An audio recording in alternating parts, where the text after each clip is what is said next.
ಪಟ್ಟಣದಲ್ಲಿ ಹಳೆಯ ವಿದ್ಯಾರ್ಥಿಗಳಿಂದ ಸಿದ್ಧಗಂಗಾ ಮಠದ ಡಾಕ್ಟರ್ ಶಿವಕುಮಾರ ಸ್ವಾಮೀಜಿಯ 117ನೇ ಜಯಂತ್ಯೋತ್ಸವ.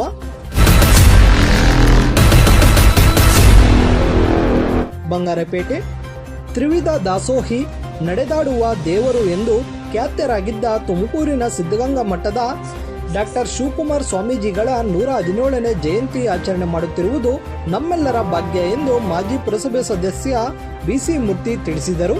ಇನ್ನು ಸಿದ್ಧಗಂಗಾ ಮಠದ ಡಾಕ್ಟರ್ ಶಿವಕುಮಾರ ಸ್ವಾಮೀಜಿಯ 117ನೇ ಜಯಂತ್ಯೋತ್ಸವ ಹಿನ್ನೆಲೆಯಲ್ಲಿ ಪಟ್ಟಣದಲ್ಲಿ ಮಠದ ಹಳೆಯ ವಿದ್ಯಾರ್ಥಿಗಳಿಂದ ಶಿವಕುಮಾರ ಸ್ವಾಮೀಜಿಗಳ ಭಾವಚಿತ್ರಕ್ಕೆ ಪೂಜೆ ಮಾಡಿ ಪುಷ್ಪ ನಮನ ಸಲ್ಲಿಸಿ ಅನ್ನ ಸಂತರ್ಪಣೆ ನೆರವೇರಿಸಿ ಮಾತನಾಡುತ್ತಾ, ಹಸಿದವರಿಗೆ ಅನ್ನ ನೀಡುವ ಜೊತೆಗೆ ವಿದ್ಯೆ ಮತ್ತು ಆಶ್ರಯ ನೀಡಿ ಸಾವಿರಾರು ಮಕ್ಕಳು ಬದುಕು ಕಟ್ಟಿಕೊಳ್ಳಲು ನೆರವಾದವರು ಸ್ವಾಮೀಜಿ ಎಂದರು.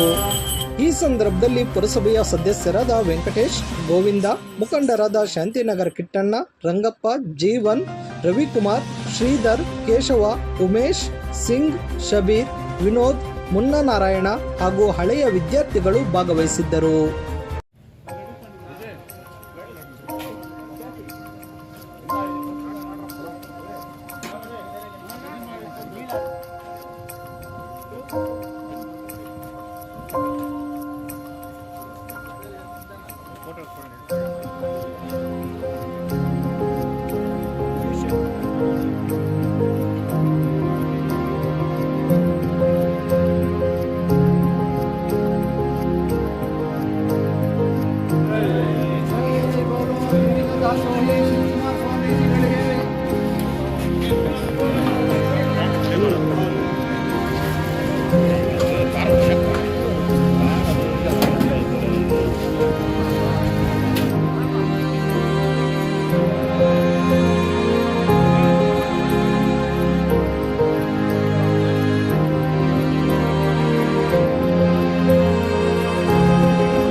ಎಲ್ಲ ಭಕ್ತಾದಿಗಳ ಪರವಾಗಿ ಈ ಒಂದು ಜನ್ಮದಿನೋತ್ಸವ ಕಾರ್ಯಕ್ರಮಕ್ಕೆ ಆಗಮಿಸಿದಂಥ ತಮಗೆಲ್ಲರಿಗೂ ಸ್ವಾಗತ.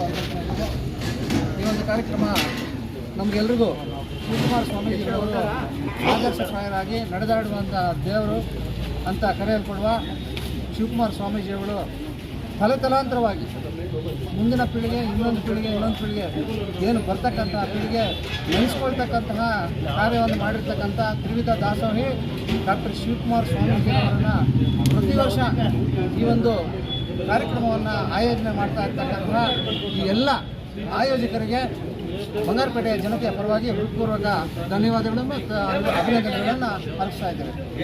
ಈ ಒಂದು ಕಾರ್ಯಕ್ರಮ ಎಲ್ಲ ಆಯೋಜಕರು ಎಲ್ರಿಗೂ ಹೃತ್ಪೂರ್ವಕ ಅಭಿನಂದನೆಗಳನ್ನು ಸಲ್ಲಿಸ್ತಾ ಇದ್ದೇವೆ. ಇವರು ನಮಗೆ ಮತ್ತು ನಮ್ಮ ಮುಂದಿನ ಪೀಳಿಗೆಗಾಗಲಿ ಇನ್ನೊಂದು 10 ಜನ್ರೇಷನ್ಗೆ ಆಗುವಷ್ಟು ಮಾರ್ಗದರ್ಶಕರಾಗಿ ನಮ್ಮೆಲ್ಲರ ಮಧ್ಯೆ ನಡೆದಾಡುವಂಥ ದೇವರು ತ್ರಿವಿಧ ದಾಸೋಹಿ ಅಂತ ಕರೆಸ್ಕೊಂಡಂತಹ ಮಹಾನ್ ಚೇತನ ನಮ್ಮಲ್ಲಿ ಇಲ್ಲ. ಆದರೆ ಅವರ ತತ್ವ ಸಿದ್ಧಾಂತಗಳನ್ನು 1% 1% ನಾವು ಜೀವನದಲ್ಲಿ ಅಳವಡಿಸ್ಕೊಂಡ್ರೆ ನಾವು ಎಷ್ಟೋ ಎತ್ತರಕ್ಕೆ ಬೆಳಿಬೋದು. ಮತ್ತು ಇನ್ನಷ್ಟು ಜನಕ್ಕೆ ಆ ಒಂದು ಮಾರ್ಗದರ್ಶನದ ಹಾದಿಯನ್ನು ನಾವು ತೋರಿಸ್ಬೋದು ಅಂತ ಅವ್ರನ್ನ ನೆನೆಸ್ಕೊಂತ ಈ ಒಂದು ಸಂದರ್ಭದಲ್ಲಿ ಎಲ್ಲ ಆಗಮಿಸಿರ್ತಕ್ಕಂಥ ಎಲ್ಲ ಭಕ್ತಾದಿಗಳಿಗೂ ಸ್ವಾಗತವನ್ನು ಬಯಸ್ತಾ ಈ ಒಂದು ಕಾರ್ಯಕ್ರಮಕ್ಕೆ ಪ್ರಸಾದ ವಿನಿಯೋಗ ಇದೆ. ದಯವಿಟ್ಟು ಎಲ್ಲ ಪ್ರಸಾದವನ್ನು ಸ್ವೀಕರಿಸಿ ವಿಸರ್ಜಿಸಬೇಕಾಗಿ ತಮ್ಮಲ್ಲಿ ಮನವಿ.